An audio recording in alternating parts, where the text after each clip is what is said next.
All right. So just to reintroduce myself for anybody who's watching this recording, my name is Andrea Skitch, and I'm so happy that you're here, all of you who are live and all of you who are watching the recording. Thank you for your practice. Thank you for your attention. Thank you for your energy. And thank you for taking care of yourself because you matter in this world. And the gifts that you bring to yourself and to your family and your community is extremely important now more than ever. So thank you for taking the time to take care of yourself. And it's such a pleasure to be able to show up for you and guide you through some powerful meditations that can really shift, how we can turn on and off some of the responses that we tend to have to life, right? These stress responses that can really be problematic. So today's topic that I wanted to talk about is anxiety and specifically panic response. And partly because in my private practice, I work with lots of people who experience panic response. And I think it's important that we talk about it in our culture a little bit more. I think it's important that we acknowledge what's really going on for us when we experience anxiety and panic. But for today's class, for the sake of being conscious of the vibration that we're using, I'm going to actually not refer to it as anxiety and panic. That section is over for today. I'm going to be referring to this phenomenon or this experience within us as an overreaction of the nervous system. Okay, so I guess what I want to say about panic is that, I did it again. The over response of the nervous system is that it's very common, first of all.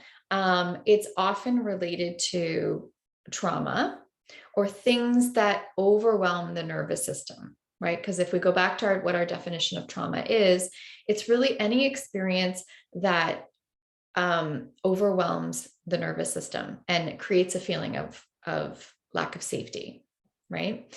So when we experience things that are overwhelming to our nervous system, what happens is that the nervous system wants to record that information, right? That, X, Y, and Z was totally terrifying and more than I could handle. So I'm going to record it that way in my memory, in my cellular memory, so that the next time something similar happens, I'm ready. I can get out of there. I can do what needs to be done in order to survive that experience. And usually that's a fight or flight response, although not always. So panic is I did it again. The overreactive nervous system response is very understandable when we think about it as a protective mechanism. It's a warning signal that something scary or overwhelming could happen at any moment. What happens is that because our psyche is so good at protecting us, the thing that originally was unsafe, right, turns into our imagination of what is not safe.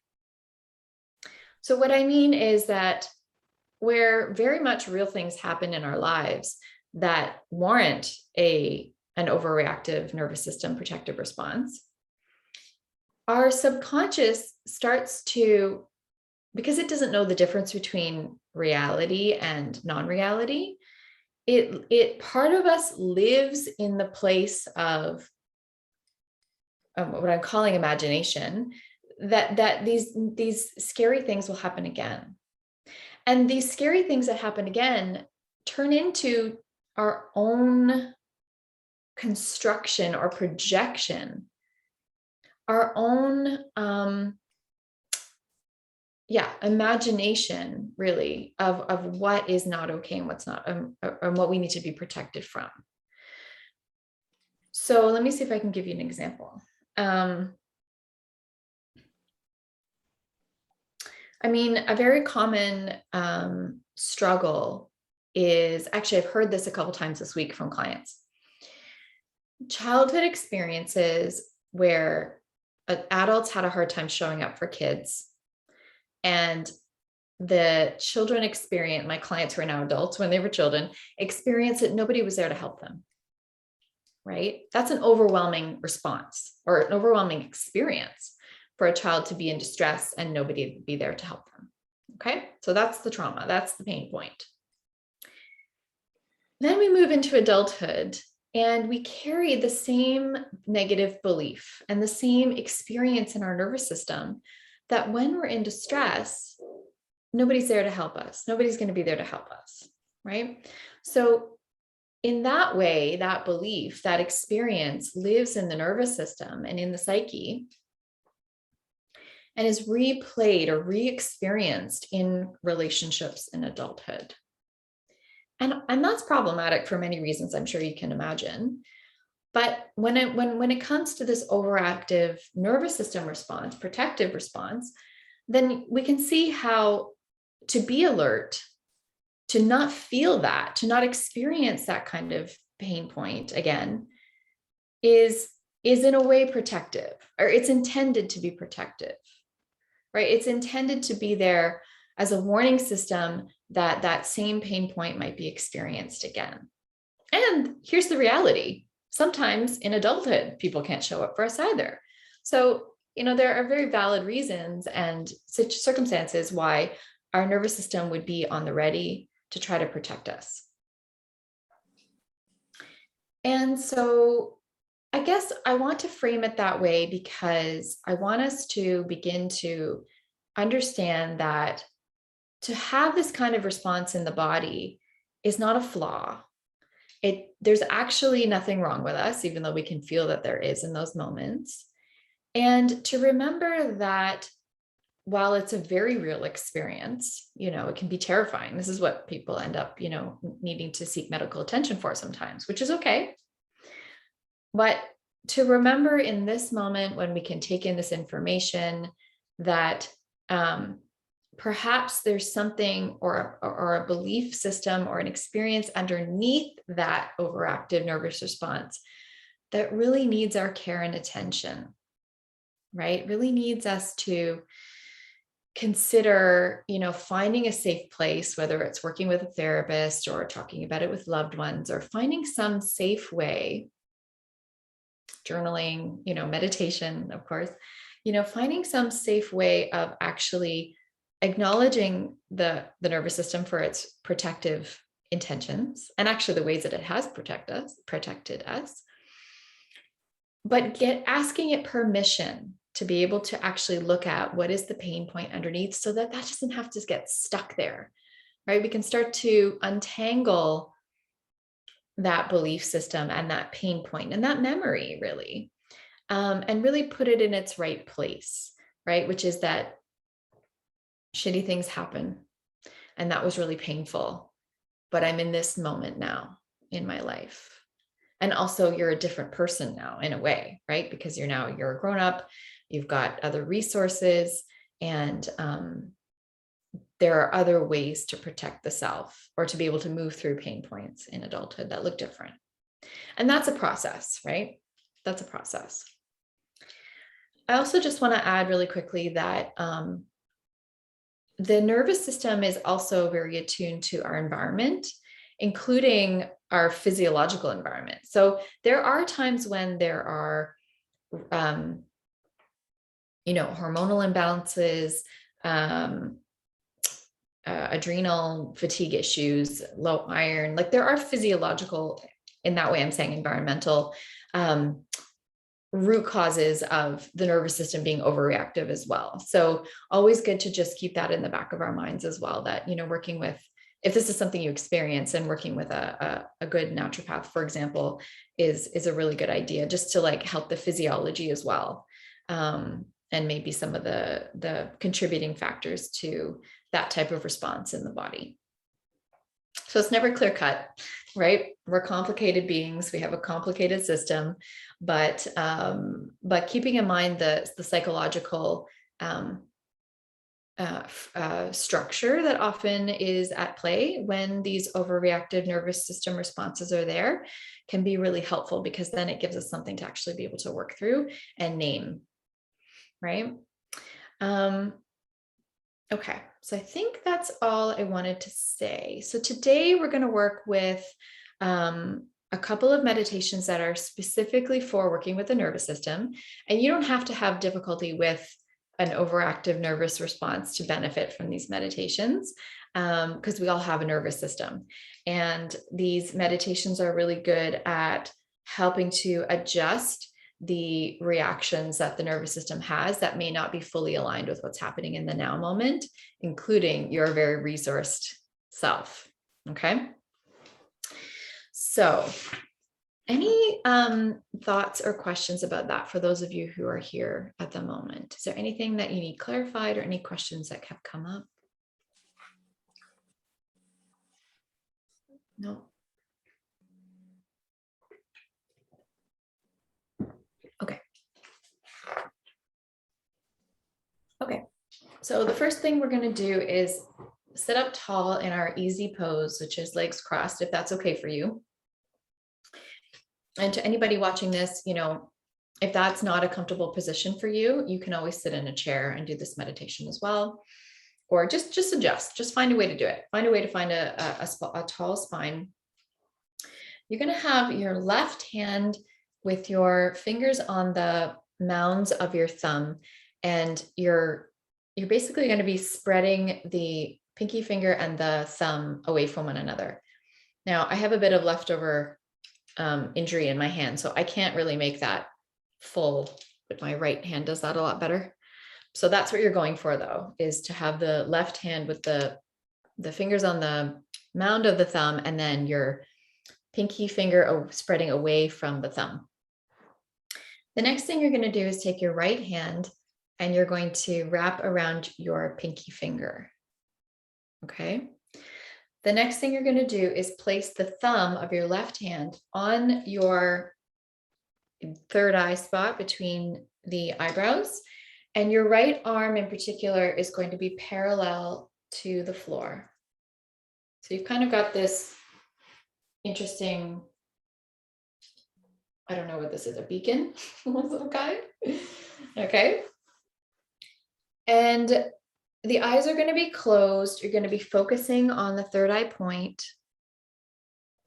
And you're going to be breathing long, deep breath. And we're starting now. So go inside, breathing long and deep. And you might find that there's a bit of pressure on the brow point. That should pass over time. But just allow yourself to go inside and focus very deeply on this third eye point in your mind and between the brow. I'm going to play some music for us.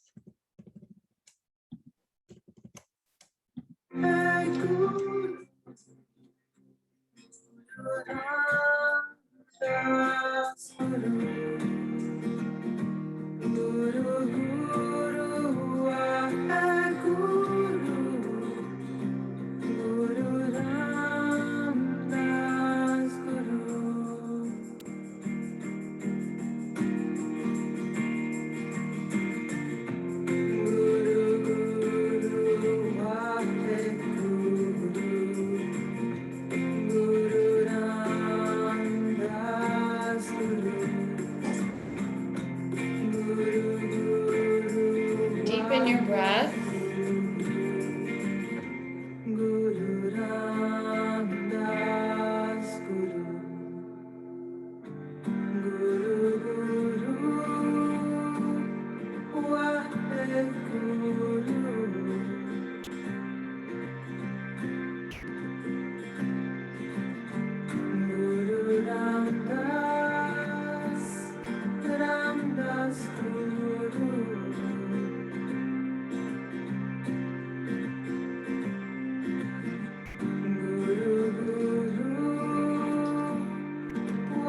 Stay in the posture, take a deep inhale. Hold the breath and squeeze the mulaband, which is the navel, rectum, sex organs. Focus deeply at the third eye point. Exhale, stay in the position. Inhale deeply again. Hold the posture, squeeze. And exhale, relax the arms down. Okay, good job. With a straight spine, we're going to stay in this position. We're going to have the eyes closed in a moment. The left hand, you're going to make a little position like this. And you're going to put this combination of fingers onto your navel point. So your belly button is here. The navel point is just below it, like an inch. Okay. So you're going to gently press into the navel point. This is a very grounding point. It's like we're activating your root system, your secure base. The right hand is, it's going to come up and kind of hover in front of your third eye point, almost like you were checking to see if you had a fever, but you're not touching your forehead. And you're a little bit like the center of your hand is in front of your brow point. You're going to close the eyes and we're going to stay here for a few minutes. And we're going to actually mentally focus on any fears that you may have. Okay, so the trick here is staying present with the sensation of your navel point. That's going to be your anchor. And then you're going to allow yourself to go as much as you feel comfortable into something that you find frightening in your mind. So I want you to be the authority of your window of tolerance and what you can handle. And but I also want you to be a little bit brave and go to something that your psyche experiences as frightening.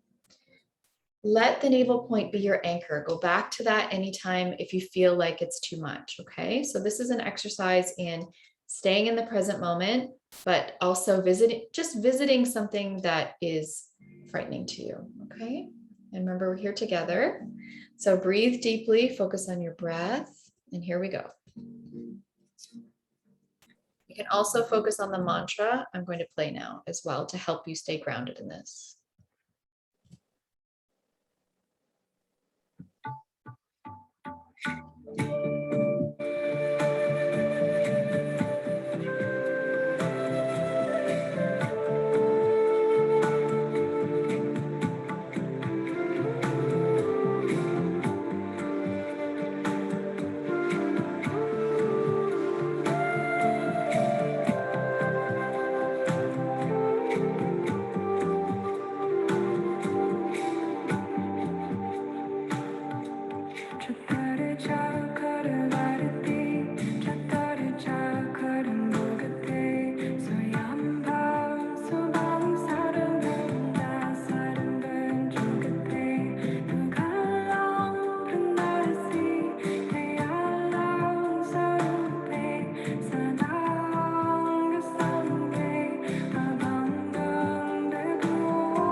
Listen to the mantra as you visit something that you experience as frightening.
deep inhale. Hold the breath. And exhale, relax the arms and stay in the condition. If you need to, then open your eyes and remind yourself where you are, looking for the corners and the edges of the room that you're in.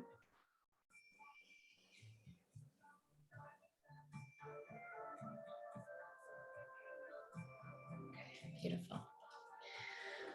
All right, so again, we're going to stay in this posture. So let's take a minute and just shake our legs out and get some blood flow. Have a sip of water if you want to.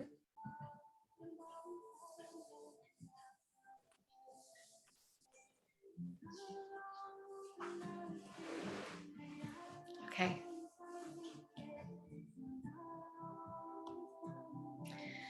So sitting with a tall spine.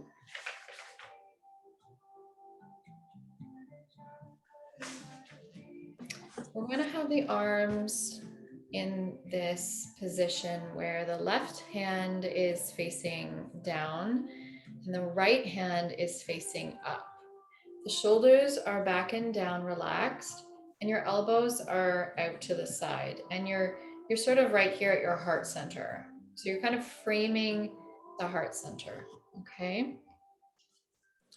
The palms are about 4 inches apart and we're going to be doing an 8-stroke breath in. So we're going to breathe in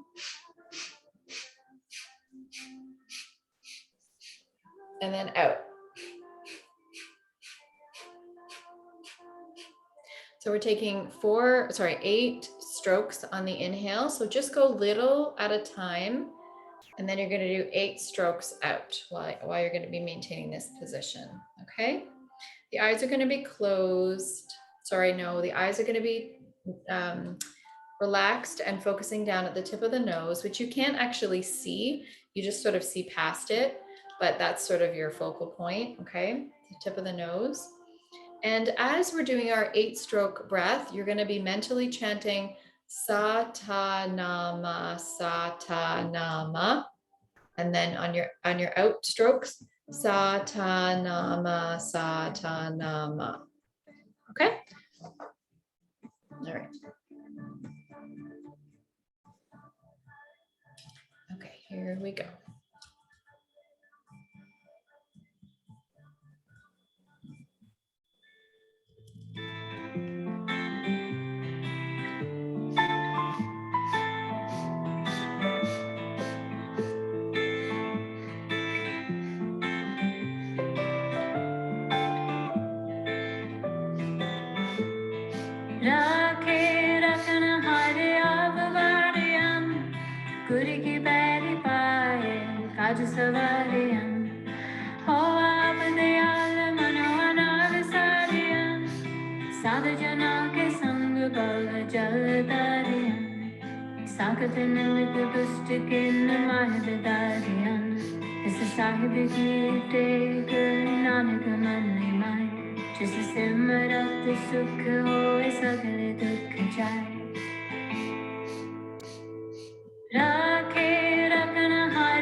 Keep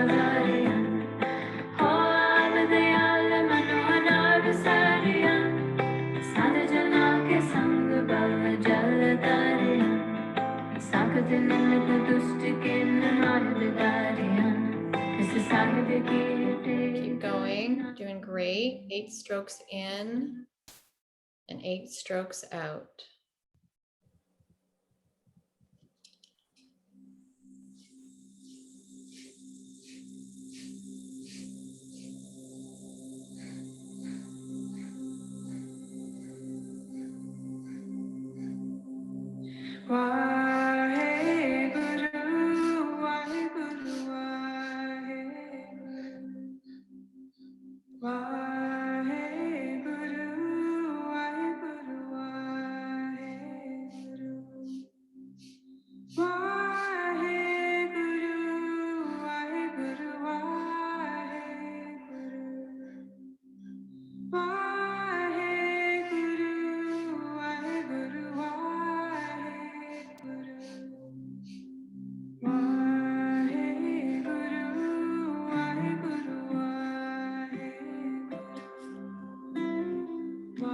As we're doing this, what we're doing is telling the nervous system that we have more command over it, that it's safe for us to have a deeper relationship with it, and we're actually reorganizing how it experiences breath and the energy that's moving through us with this satanama.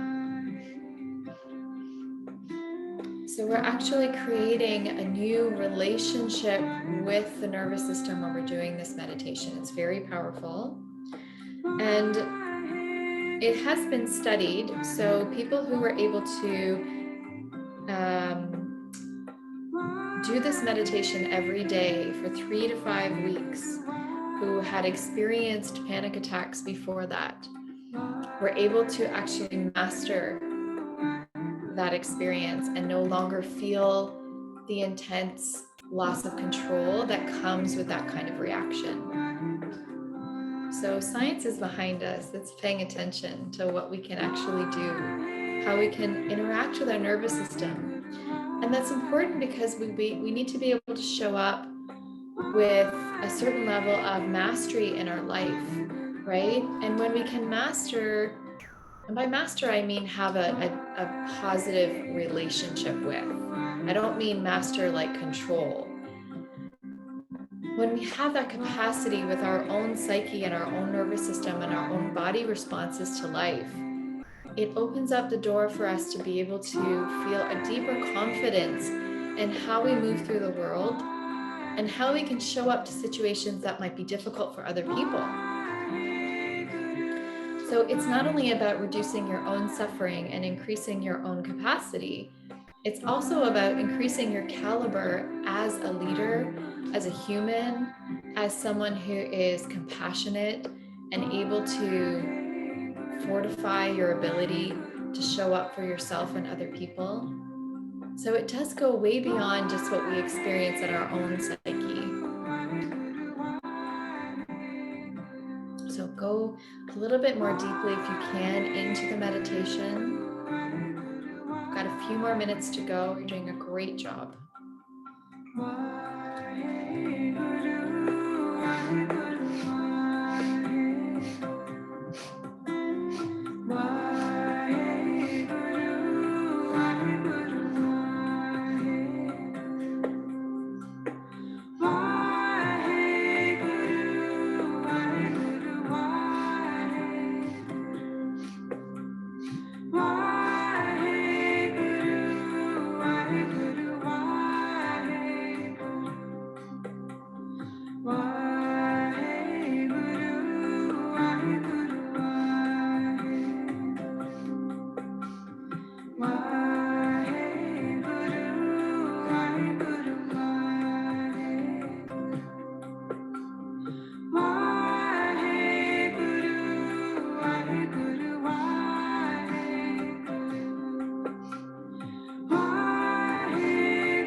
good to go. You're doing great. Try to go steady.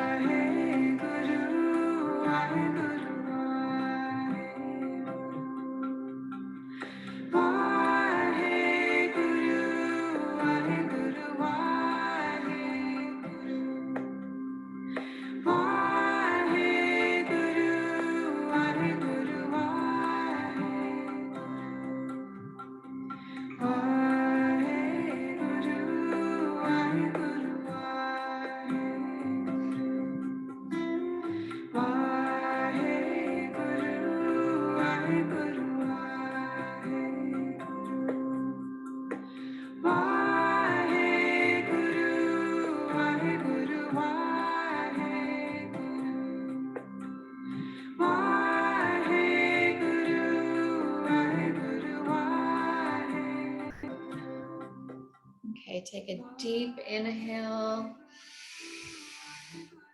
Hold the breath, hold the posture, relax the shoulders. Hold. Hold. As best you can, hold. And relax. Relax the arms down. Way to go. Well done. Nice deep breath. That was not an easy thing you did, and you did it. Congratulations. All right. Just looking for our track here. Where are you? Okay. Well done, everybody. I'm very proud of you. We're going to end with longtime sun. So bringing the palms together, and we sing this prayer. Excuse me, it is a prayer. We sing this prayer and we dedicate it to someone we know and love to start. Then we dedicate it to a stranger who may need this prayer. And God knows there's a lot of suffering on this planet right now. So it's needed. Your prayers are needed. And then the third time, we dedicate it to ourselves and our own soul journey. Okay?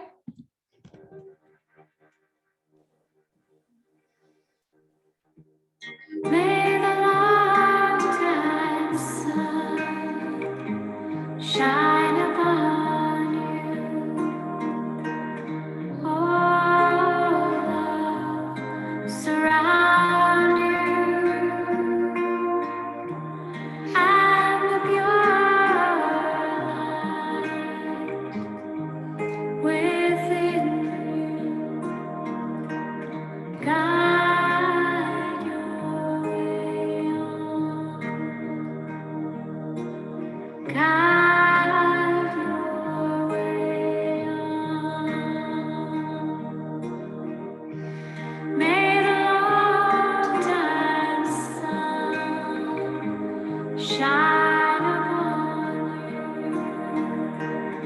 All love surround you, and the pure light within guide your way on. Guide your way on. May the longtime sun shine upon you. All love surround you, and the pure light within you guide your way on. Guide your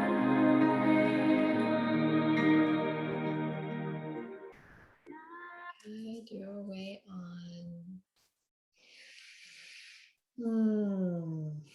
Thank you. Thank you. Thank you. Sending you love and blessings.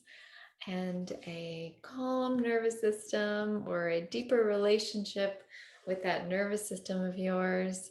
And thank you, Sat Nam. I'm gonna end the recording now. Somehow. Thank you, everybody. Thank you for being here. Hope you have a wonderful day. If anybody has any questions, I'm going to stick around for a few minutes. But if you have to go, mwah. Thank you. Thank for being here. you. Thank you. Thank you. Enjoy your weekend. Have a great weekend. Thank you. I have to say, I never experienced, I didn't experience much You're on mute, Jackie. anxiety. I can't Oh, hear am you. I? I thought I unmuted. No, I am unmuted. You can't hear me? Can you hear me? No? Oh,